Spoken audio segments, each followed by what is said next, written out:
इसके अंदर हमने क्या करना है, हमने एक कंटेनर लेना है, क्लोज कंटेनर। ठीक है, क्यूबिकल शेप का, जिसकी जो तीनों साइड्स होंगी उनकी जो लेंथ होगी वो सेम होगी। इसके अंदर हमने एक गैस जो है उसको इनक्लोज कर लेना है। और उस गैस को इनक्लोज करने के बाद उनकी मॉलिक्यूल्स की रैंडम मोशन जो वॉल्स के ऊपर प्रेशर एक्सर्ट करेगी वो हमने फाइंड आउट करना है। अब प्रेशर फाइंड आउट, क्योंकि हमारे पास जो नंबर ऑफ मॉलिक्यूल्स है वो n है, और n मॉलिक्यूल्स का हम कलेक्टिवली जो प्रेशर है वो फाइंड आउट नहीं कर सकते। तो हम क्या करेंगे, पहले हम एक इंडिविजुअल, क्योंकि हमने इससे पहले काइनेटिक थ्योरी पढ़ी है, और काइनेटिक थ्योरी के अंदर हमने जो है ये अजम्पशन दी है कि तमाम मॉलिक्यूल का साइज क्या है, सेम है। तमाम का जो प्रेशर है वो हेड डाउन कोलिजन की वजह से होता है। तो इस वजह से हम किसी एक सिंगल मॉलिक्यूल का प्रेशर निकालेंगे, और फिर उसको हम जो है तमाम जो एन मॉलिक्यूल्स होंगे वो एक सिंगल मॉलिक्यूल्स के तर्ज पर जो है वो प्रेशर लगा रहे होंगे। तो हम फिर उन तमाम मॉलिक्यूल्स से उसको कंपेयर करके ओवरऑल गैस का जो प्रेशर है जो वॉल्स ऑफ कंटेनर्स पर लग रहा है वो हम फाइंड आउट कर लेंगे। ओके। तो हमारे पास जो प्रेशर एग्जर्ट हो रहा है, फर्ज करें हमारे पास जो एक कंटेनर की एक साइड है ना, ये वाली ले लें along Y axis, along X axis ले लें या अलोंग जी एक्सिस ले लें, उसकी लेंथ कितनी है, एल है। उसके अंदर एन नंबर ऑफ क्या है, मॉलिक्यूल्स। तो क्योंकि तीनों साइड्स जो हैं वो सेम है, इसलिए जो उसका एरिया आएगा वो लेंथ मल्टीप्लाई बाय विड्थ भी होगा, तो लेंथ मल्टीप्लाई बाय लेंथ हो जाएगा, वो एल स्क्वायर हो जाएगा। और इस तरह जो वॉल्यूम होगा वो एल क्यूब हो जाएगा। ठीक है। अब फर्ज करें हमारे पास एक सिंगल मॉलिक्यूल है। ठीक है। और उस सिंगल मॉलिक्यूल का मास क्या है, एम है। किस वेलोसिटी से मूव कर रहा है, वी से। ठीक है। और वेलोसिटी जाहिर सी बात है, अब ये थ्री डायमेंशन में मूव कर रहा है तो इस वेलोसिटी के तीन कंपोनेंट्स होंगे, along X axis, along Y axis और अलोंग जी एक्सिस, क्योंकि रैंडम मोशन है। रैंडम मोशन के अंदर मॉलिक्यूल्स किसी भी डायरेक्शन में जा सकता है। अब हम जो मॉलिक्यूल्स है, अब उसके हम तमाम डायरेक्शन में एट अ टाइम तो निकाल नहीं सकते। हम फिर कोई इसका एक फेस लेंगे। हमने फर्ज करेंगे हमने वो फेस ले लिया अलोंग एक्स एक्सिस। अब जरा आप दोबारा अगर डायग्राम पर वापस आए तो ये देखें ज़रा, इस डायग्राम के अंदर ये मैंने फेसेस जो हैं वो चूज़ किए हुए हैं। ये ए बी सी डी और ए, ये हमारे पास एक्स एक्सिस के लॉन्ग फेस है। ठीक है। इस तरह ये जो ई एफ जी और इसको आप एच कर लें, ये हमारे पास लेफ्ट टू राइट ये जो फेस बन रहा है, ये हमारे पास फेस बन रहा है अलोंग एक्स एक्सिस। ठीक है। और इस फेस के अलोंग हम निकालते हैं प्रेशर एक सिंगल मॉलिक्यूल का। तो प्रेशर निकालने के लिए हम सबसे पहले फाइंड करेंगे उस मॉलिक्यूल्स का मोमेंटम। मोमेंटम हमारे पास क्या होता है, P is equal to M V. अब इनिशियली जो पार्टिकल मूव किया है, ठीक है, वो इस फेज से इस फेज की तरफ गया है, तो हम उस मोमेंटम को कह देते हैं पी आई। ठीक है। एम, क्योंकि उसकी वेलोसिटी क्या है, V one X, V one है अलॉन्ग एक्सिस, तो क्या आ गया, एम वी वन एक्स। अब अगर जो ग्लेयन है हमारे पास वो परफेक्टली इलास्टिक है, तो वही मॉलिक्यूल जो है वो अगले फेज से टकरा कर वापस आ जाएगा। तो हमारे पास जो चेंज इन मोमेंटम होता है वो क्या होता है, final momentum minus initial momentum. अब ये फाइनल है और ये क्या है, इनिशियल। फाइनल के साथ साइन माइनस का इसलिए है क्योंकि उसकी डायरेक्शन क्या हो गई है, ऑपोजिट। तो हमारे पास जो चेंज इन मोमेंटम आया जब एक मॉलिक्यूल मूव किया from left to right along X axis, तो हमारे पास ये उसका चेंज इन क्या आ गया, मोमेंटम आ गया। अच्छा। अब जो टोटल डिस्टेंस है, मैंने क्या कहा था कि हर साइड की लेंथ कितनी है, एल है। यहाँ से यहाँ तक मूव किया तो कितना डिस्टेंस कवर हुआ है, एल। ये यहाँ से वापस आया तो फिर कितना डिस्टेंस कवर हो गया, एल। और एल कितना हो गया, टू एल। तो हमारे पास जो टोटल डिस्टेंस आ गया वो कितना आ गया, टू एल। ठीक है। किस टाइम के अंदर, डेल टी के अंदर। सर ये हम चीज़ें क्यों फाइंड कर रहे हैं, क्योंकि हमारे पास जो प्रेशर है वो क्या होता है, फोर्स पर यूनिट एरिया। ठीक है। अब फोर्स पर यूनिट एरिया है, सर उसका फिर इससे क्या लिंक है, देखिए मैं आपको चीजें ना जो है वो इंटरकनेक्ट करवाता हूँ। अब हमारे पास ये प्रेशर हमारे पास क्या होता है, अल्टीमेटली हमें फाइंड तो प्रेशर ही करना है ना, फोर्स पर यूनिट एरिया, ऐसा ही है। अब ये आ गया। अब इससे सर हमने आगे कैसे निकालना है, देखें हमारे पास pressure force per unit area है, तो हमने इम्पल्स की एक डेफिनेशन पढ़ी थी जिसके अंदर हमारे पास क्या होती है कि rate of change of momentum is always equal to applied force.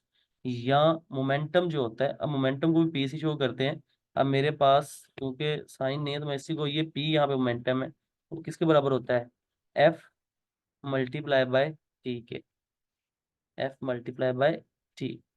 अब ये मेरे पास मोमेंटम होता है। अब मोमेंटम मेरे पास अगर ये है तो आपके पास मोमेंटम ऑलरेडी निकल आया, चेंज इन मोमेंटम।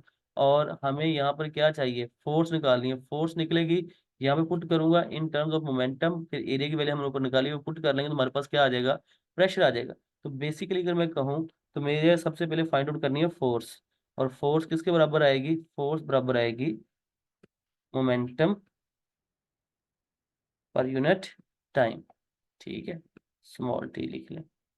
अब ये मोमेंटम पर यूनिट टाइम आ जाए हमारे पास, फोर्स मोमेंटम तो हमने निकाल लिया, अब हमने क्या निकालना है, टाइम। टाइम निकालने के लिए हम फिर क्या इक्वेशन यूज करें, देखें एस इज इक्वल टू क्या होती है, वी टी। ठीक है, एस इज इक्वल टू क्या होती है, V T. T is equal to क्या आ जाएगा, एस बाई वी। अब एस कितना कवर हुआ है, टू एल। ठीक है, वी किसके अलॉन्ग है, अलॉन्ग एक्स एक्सिस। ठीक है, और टी कितना है, डेल टी आ गया, तो डेल टी किसके बराबर आ गया, two L by V one X. ठीक है, अब ये हमारे पास क्या आ गया, टाइम। अब टाइम भी आ गया हमारे पास, और ये मैं जरा इरेज कर देता हूँ ताकि हमें इसको मसला ना हो, इसको हटाना पड़ेगा। ओके चलें, अब डेल टी भी आ गया, और हमारे पास क्या आ गया, डेल पी। अब हम क्या निकाल सकते हैं, फोर्स। ये टॉपिक इसको छोड़ दें आप, इस कैलकुलेशन को, ये नंबर ऑफ क्लियंस के बारे में। अब हमारे पास फोर्स आ गई, del P by del T. Del P की वैल्यू पुट कर लें और डेल टी की वैल्यू पुट कर लें। अब ये मेरे पास फोर्स आ गई। ठीक है, वो मॉलिक्यूल्स पर जो वॉल ने लगाई मॉलिक्यूल के ऊपर। अब न्यूटन का थर्ड लॉ क्या कहता है, जितनी वॉल ने फोर्स लगाई किसके ऊपर, मॉलिक्यूल के ऊपर, मॉलिक्यूल भी उतनी ही फोर्स लगाएगा किसके ऊपर, वॉल के ऊपर। तो हर एक्शन का रिएक्शन क्या होता है, उसकी मैग्नीट्यूड क्या होती है, सेम। डायरेक्शन क्या होती है, ऑपोजिट। जो मॉलिक्यूल की फोर्स लगी ना वो F1x है, वो इसके बराबर, इसका नेगेटिव आ गया, फिर माइनस माइनस क्या हो गया, प्लस। तो ये हमारे पास आ गई एक सिंगल मॉलिक्यूल की फोर्स। ठीक है, अब सर ये फोर्स तो आ गई हमारे पास, अब यहाँ से प्रेशर कैसे निकलेगा, देखें। सबसे पहले क्या निकाला, मोमेंटम। मोमेंटम से क्या निकाली, फोर्स। फोर्स निकालने के लिए हमें क्या चाहिए था, टाइम। टाइम निकाला। अब हमारे पास जब फोर्स आ गई, और इस फोर्स की वैल्यू को जब हम किसके लिए, प्रेशर के यूज करेंगे, सर प्रेशर कैसे निकालना है। प्रेशर देखो भाई, यहाँ पे अब सिंगल मॉलिक्यूल की तो बात मैंने करनी नहीं है। याद रखें, जब आपने प्रेशर निकालना है तो आपने प्रेशर तमाम मॉलिक्यूल्स का अलोंग एक्स एक्सिस निकाल लेना है। लेकिन उसके लिए हमें सबसे पहले फोर्स निकालनी है उन तमाम मॉलिक्यूल्स की जो किसके अलोंग है, एक्स एक्सिस के अलोंग है। अब मेरे पास सिंगल मॉलिक्यूल की फोर्स अलोंग एक्स एक्सिस आ गई हमारे पास, क्या, two M V one X divided by del T. और डेल टी की मैंने वैल्यू पुट कर ली, two L by V one X. ठीक है, अब ये V1x जो आ गई, ये वैल्यू पुट करने के बाद मेरे पास जो F1 की, ये टू से टू क्या हो जाएगा, कैंसिल हो जाएगा। ये V1x ऊपर चला जाएगा, क्या बन जाएगा, V1x का स्केयर। M V1x का स्केयर डिवाइड बाय क्या आ जाएगा, L आ जाएगा। अब मैंने क्या कहा था, तमाम मॉलिक्यूल का साइज क्या है, सेम है। तो तमाम मॉलिक्यूल की फोर्सेस सम कर देंगे, तो जितने भी मॉलिक्यूल्स की फोर्सेस लॉन्ग एक्सिस है वो हमारे पास क्या आ जाएगी, एफ एक्स आ जाएगी। ठीक है, अब यहाँ पे वैल्यू पुट करेंगे, मेरे पास आ गया एम वी वन एक्स का square divide by L. Length क्या है, सेम है, तमाम मॉलिक्यूल का मास क्या है, सेम। इनके साथ आप कुछ भी नहीं लिखेंगे। अब ये क्या आ जाएगा, कॉमन आ जाएगा, पीछे क्या बच गया, V1x का स्क्वायर प्लस V2x का स्क्वायर, सो ऑन कहाँ तक, एन तक। ठीक है, अब आगे बात प्रेशर की। प्रेशर क्या होता है, फोर्स पर यूनिट एरिया। अब प्रेशर किसके अलोंग, एक्स एक्सिस के अलोंग। एफ एक्स हमने निकाल लिया ऊपर, ये निकला है आपके पास। ठीक है, अब इसी, ये जो वैल्यू हमने निकाली है, ये वाली वैल्यू, अब इसी को यूज करते हुए हम क्या निकाल लेंगे, प्रेशर निकालेंगे किसके अलोंग, एक्स एक्सिस के अलोंग। ठीक है, अब उसके लिए हमने क्या कह दिया, P X is equal to F X by A तो हमने ऊपर निकाला है, length multiply by with, value put कर ली हमने। एम बाई एल क्या था, कॉमन था, एम बाई एल आ गया हमारे पास। अब जब एम बाई एल आ गया हमारे पास, ये जरा मैं इरेज कर दूं ताकि हमारे लिए कोई मसला ना हो। अब ये हमारे पास आ गया एम एम बाय एल का क्यूब। ठीक है, अब ये एल बाहर गया तो एल का क्यूब हो गया। ये हमारे पास एम भी बाहर कॉमन आ गया, एम बाय एल के क्यूब। अब एल का क्यूब क्या होता है, वॉल्यूम होता है। हम जानते हैं डेंसिटी किसके बराबर होती है, मैस पर यूनिट वॉल्यूम के। अब मैस सिंगल हो ना तो यहाँ पे मॉलिक्यूल वन लिखा जाता है। अब हमारे पास मॉलिक्यूल कितने हैं, एन। क्या आ गया, M N by L cube. अब हमने निकालना है क्या, एम बाय एल क्यूब। यहाँ पे हमें एम बाय एल क्यूब चाहिए। नंबर ऑफ मॉलिक्यूल जरा क्या हो जाएंगे, डिवाइड हो जाएंगे। इसका मतलब अब जहाँ पे एम बाय एल क्यूब है वहां पे क्या आ जाएगा, रो बाय एन आ जाएगा। ये देखिए, ये मैंने वैल्यू यहाँ पे पुट कर दी, रो बाय एन आ गया। अब ये n आ गया, जब n ये इधर डिवाइड हो रहा है, नीचे भी आगे डिवाइड हो सकता है, ठीक है। डिवीजन में ये रूल होता है, जब चीजें मल्टीप्लाई हो रही है तो डिनोमिनेटर सबका कॉमन ही होता है। अब ये तमाम वेलोसिटी का स्केयर है divide by number of molecules है, ये हमारे पास रिजल्ट आएगा एवरेज का। एवरेज को हम इस तरह लिखते हैं। अब ये मेरे पास आ गया प्रेशर मॉलिक्यूल्स का किसके अलोंग, एक्स एक्सिस के। अब तमाम एक्सिस एक दूसरे क्या है, परपेंडिकुलर। तो तमाम एक्सिस पर जो प्रेशर होगा तमाम का क्या होगा, सिमिलरली जिस तरह पी वाई है, पी एक्स था, इस तरह पी वाई होगा। बस कंपोनेंट कौन सा आ जाएगा, वेलोसिटी का वाई वाला, फिर जी वाला, ठीक है। ये आ गया हमारे पास।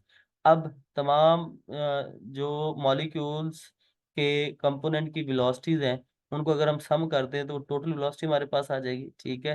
क्योंकि एवरेज स्केयर वेलोसिटी का है, इनको ऐड करें। अब जितनी वेलोसिटी लॉन्ग एक्स एक्सिस है उतनी लॉन्ग वाई होगी, उतनी लॉन्ग क्या होगी, जी एक्सिस होगी। तो हम जहां पर वी वाई होगा वहां पे भी क्या लिख सकते हैं, वी एक्स। और जहां पे वी जी होगा वहां पे भी क्या लिख सकते हैं, वी एक्स। तीनों को ऐड किया तो क्या आ गया, 3 वी एक्स का स्केयर, वी का स्केयर, ठीक है। और ये